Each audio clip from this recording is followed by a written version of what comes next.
How are you guys doing? Today is Tuesday, April 5th, 2022.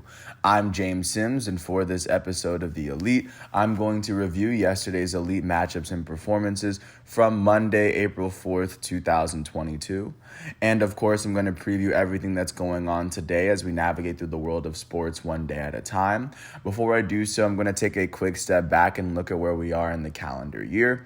As we are still in the first week of April, all of the college basketball games for the year until October and November are officially done, as the South Carolina women's team won the championship on Sunday. The Kansas Jayhawks men's team won the championship yesterday. So, of course, that's the end of the 2021-22 season. Taking a look at what's going on in professional basketball, teams are in the last 3-4 games of their schedules as teams are starting to see themselves out for the playoffs that is going to start in the next couple of weeks. In terms of soccer, teams are starting to get back into their domestic leagues as they finish their first weekend back from an international break. Not to mention that baseball starts on Thursday as well, as that is right around the corner, and I definitely won't forget about that. Not to mention that the hockey playoffs also start at the end of the month as well. With that said, I'm going to start with the end of the men's collegiate basketball season as the 1-seed Kansas Jayhawks out of the Midwest and the Big 12 would face off against the 8-seed North Carolina Tar Heels representing the East region. Looking at how both teams got here, North Carolina would make it out of the East in their first weekend, playing their first games in Fort Worth. They beat 9-seed Marquette by 32 in the first round. They beat the 1-seed in their bracket, the defending champs Baylor Bears, by 7 in the second round in overtime. In their second weekend in Philly, they would beat 4-seed UCLA by 7. They would then go on to beat 15-seed St. Peter's in the Elite 8 by 20 after St. Peter's beat 2-seed Kentucky, 7-seed Murray State, and 3-seed Purdue on the way to get there. In the Elite 8, North Carolina would beat St. Peter's, of course, by 20 to make it to the Final Four. In the Final Four, they would beat their longtime rivals, the 2-seed Duke Blue Devils out of the West, by 4 points to make it to this game. Looking at how Kansas made it here out of the Midwest, they will go on to win their first 2 games in Fort Worth as they beat 16-seed Texas Southern by 27. They would then go on to beat 9-seed Creighton by 7. Their second weekend would be in Chicago. In the Midwest region, they would beat 4-seed Providence by 5 in the Sweet 16 before they beat 10-seed Miami in the Elite 8 by 26. In the Final Four game, they would beat the Big East champs for the 2021-22 season, the Villanova Wildcats, by 16. And looking at what happened between North Carolina and Kansas in the 2022 National Championship game, the 1-seed Kansas Jayhawks, who also won the Big 12 championship this year, would go on to beat North Carolina 72-69. They would win by 3 after they were trailing by 15 at halftime. They outscored UNC by 18 in the second half. Looking at how UNC fared in the last game of the season, they would be led in scoring by their starting forward, Armando Bacot, their junior out of Richmond, Virginia. He finished with 15 points, 15 rebounds as well in 38 minutes as he shot 3 for 13 from the field. He shot 9 for 13 from the foul line. Their starting guard out of White Plains, New York, their sophomore RJ Davis, would also finish with 15 points. He also finished with 12 rebounds in 40 minutes. He was the only player for North Carolina to play all 40 games. The only other player was Christian Brown on Kansas. RJ Davis finished while shooting 5 for 17 from the field as he made all 5 of his free throws.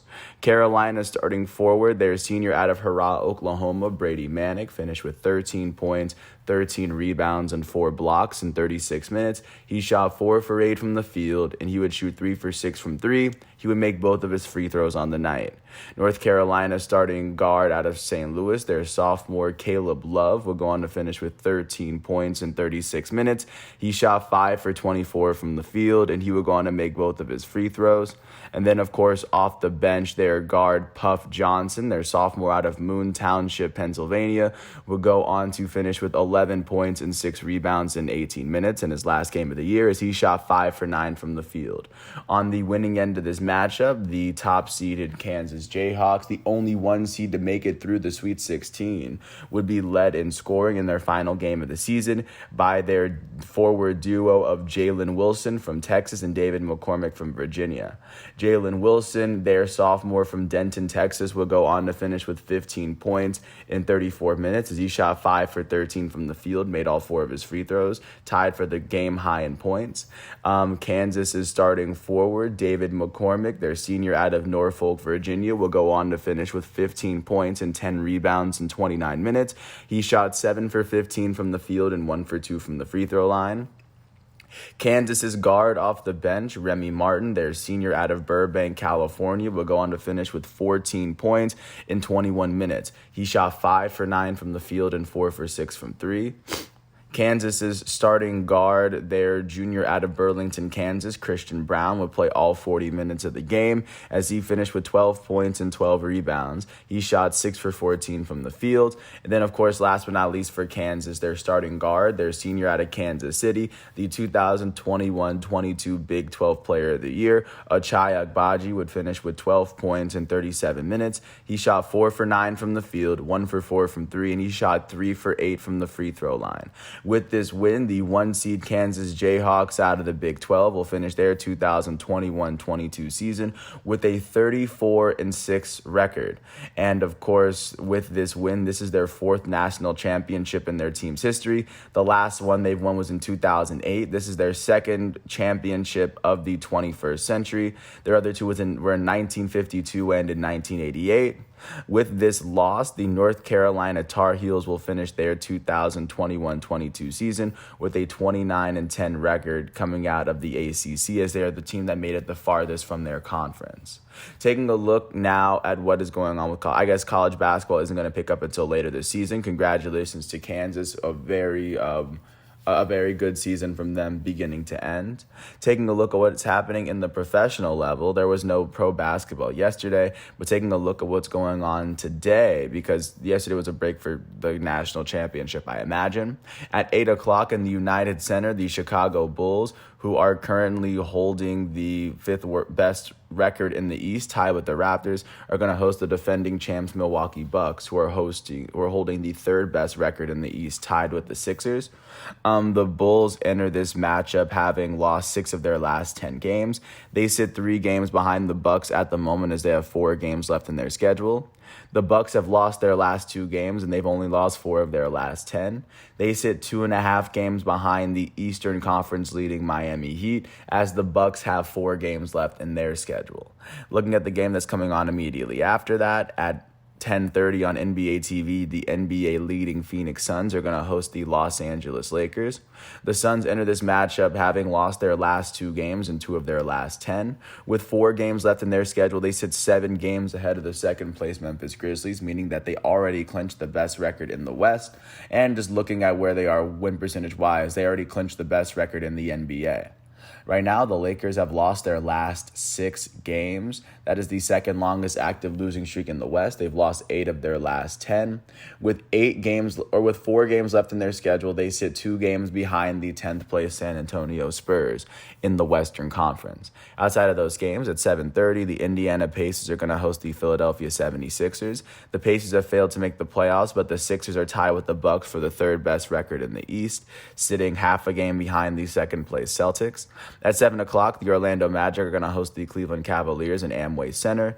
The Orlando Magic are currently tied with the Rockets for the worst record in the East. At 7:30, the Brooklyn Nets are going to host the Houston Rockets, who are also tied for the worst record in the East. The Nets are sitting even with the Hornets, 1 game behind the 8th place Atlanta Hawks in the East. At 7:30 at the same time, the Eastern Conference leading Miami Heat are going to host the Charlotte Hornets. The Heat only sit 2 games ahead of the 2nd place Boston Celtics with 3 games left in their schedule with a 4-game winning streak.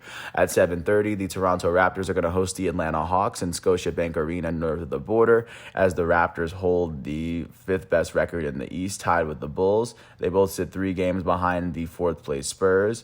The Hawks sit a game and a half behind the 7th place Cleveland Cavaliers. At 8 o'clock, the Minnesota Timberwolves, currently holding the seventh best record in the West, are going to host the Minnesota Timberwolves, who have already failed to qualify for the playoffs this year. At 8, the same time, the Oklahoma City Thunder are going to host the Portland Trailblazers, as these two teams have already failed to qualify for the playoffs in the West. At 9 o'clock, the Denver Nuggets are going to host the San Antonio Spurs in Ball Arena.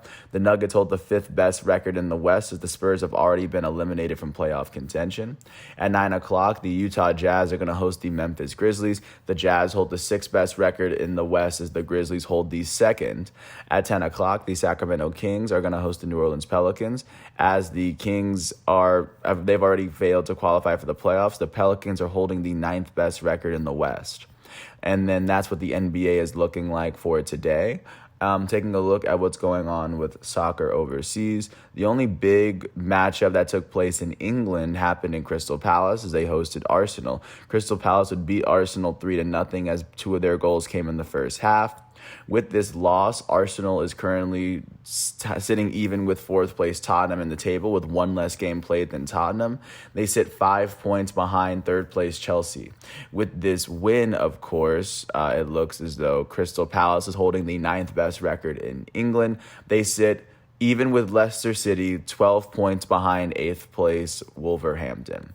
And then looking at Italy, the top team in Italy, AC Milan, would end up drawing with Bologna, but they still sit on top of Serie A, 1 point ahead, one point ahead of second place Napoli. So that is what that matchup is looking like.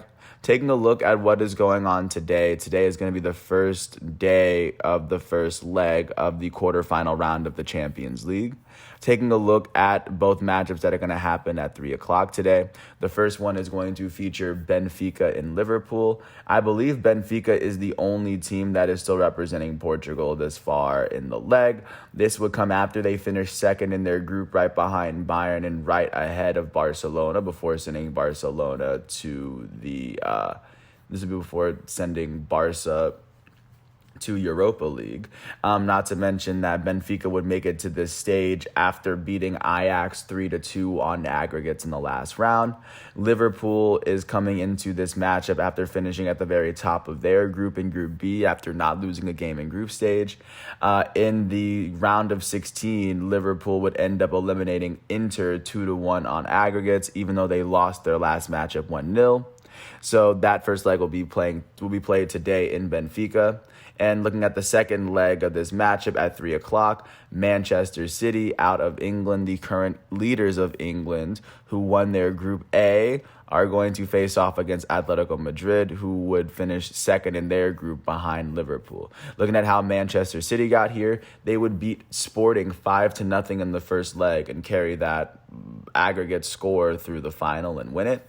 And then, of course, on looking at how Atletico Madrid got here, Atletico Madrid, after finishing second in their group, would go on to eliminate Manchester United 2-1 on aggregates after beating Man U 1-0 in the second leg. So, of course, these are going to be the first two matchups of the quarterfinal round, the first 2 of 8.